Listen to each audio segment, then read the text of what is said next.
ప్రేమైన వాళ్ళారా, ప్రభువైన యేసుక్రీస్తు అందరికీ వందనాలు. మరి ఈ దినం కూడా మన యొక్క వాక్య భాగము సామెతల గ్రంథంలో నుంచి కొన్ని వచనాలు మనం చదువుకుందాము. ఇక్కడ సామెతల గ్రంథము, తర్వాత ప్రసంగి గ్రంథము, తర్వాత మరి సాంగ్స్ ఆఫ్ సాలమోన్ అనే పరమగీతములు, ఈ మూడు కలిసి సాలమోన్ రాసినటువంటి.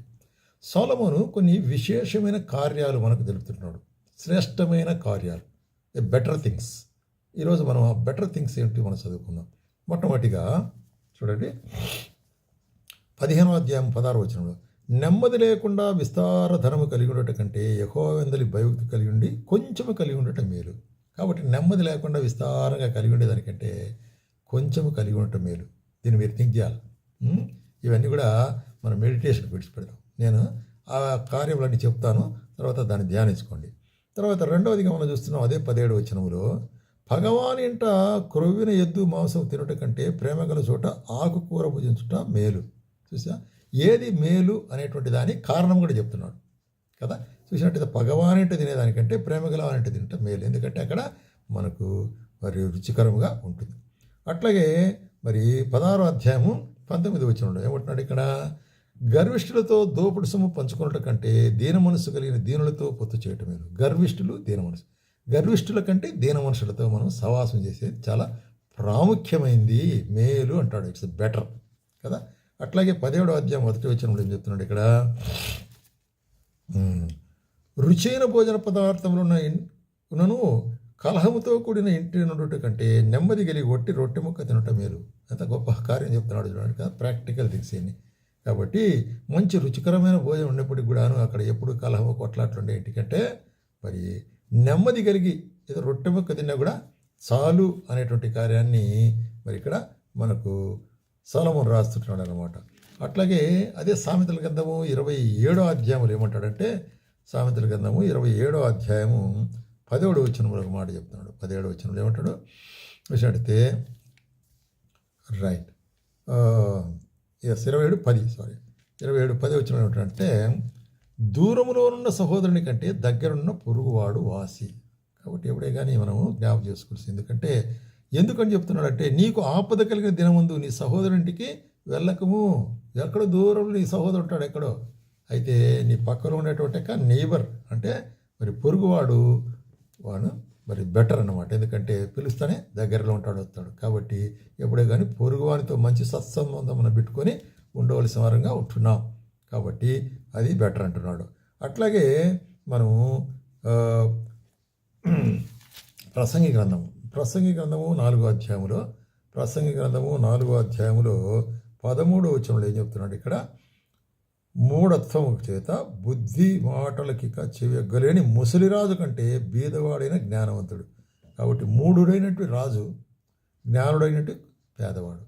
కాబట్టి మూఢత్వము చేత బుద్ధి మాటలకి చెవియొగ్గలేని ముసలిరాజు కంటే బీదవాడైన జ్ఞానవంతుడు చిన్నవాడు శ్రేష్ఠుడు. కాబట్టి పెద్దవానికంటే చిన్నవాడు శ్రేష్ఠుడు ఎట్లాగంటే జ్ఞానవంతుడు. కాబట్టి మరి చెప్పేటువంటి కార్యాలు అర్థం చేసుకోలేటువంటి మూర్ఖుడైన రాజు కంటే మరి చిన్న వయసు కలిగిన వాడే మరి అర్థం చేసుకునేవాడే శ్రేష్ఠుడు అంటాడు.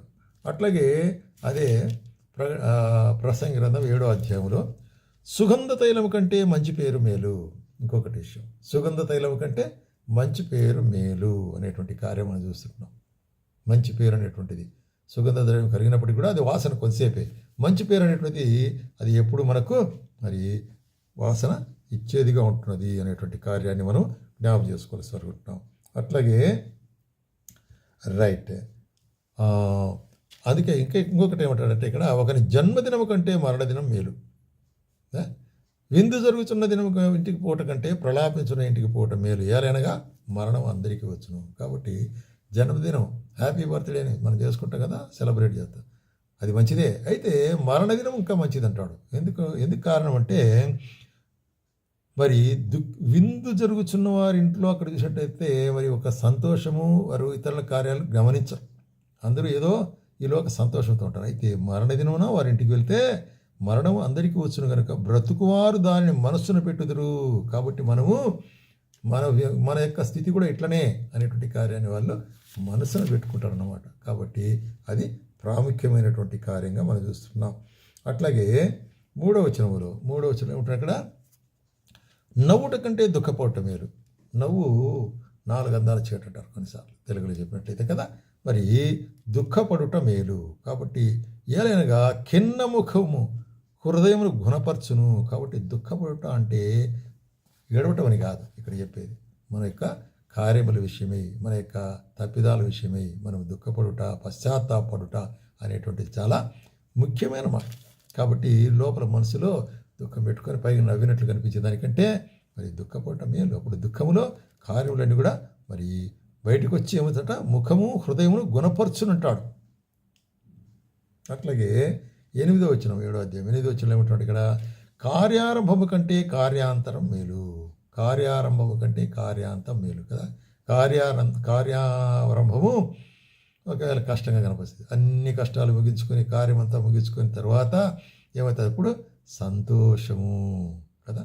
సంతోషము మేలు. అందుకొరకే కార్యాంతం మేలు అంటాడు. అహంకారం గలవాని కంటే శాంతం గలవాడు మేలు. అహంకారం కలిగిన వాడి కంటే శాంతం, పేషెన్సే ఫేస్ అంటారు. అంటే పేషెన్స్, శాంతము. ఇంకా చెప్పాలంటే ఎన్నోసార్లు శాంతం సముద్రము కన్నా గొప్పదని. కాబట్టి శాంతం అనేటువంటిది మనకు విశ్వాసమైన వారికి చాలా ప్రాముఖ్యం, పేషెన్స్ అనేటువంటిది. అందుకొరకే మరి ఇక్కడ ఏమంటున్నాడంటే, అహంకారం కలిగిన వారి కంటే, గర్విష్ఠుని కంటే శాంతవంతుడు మేలు.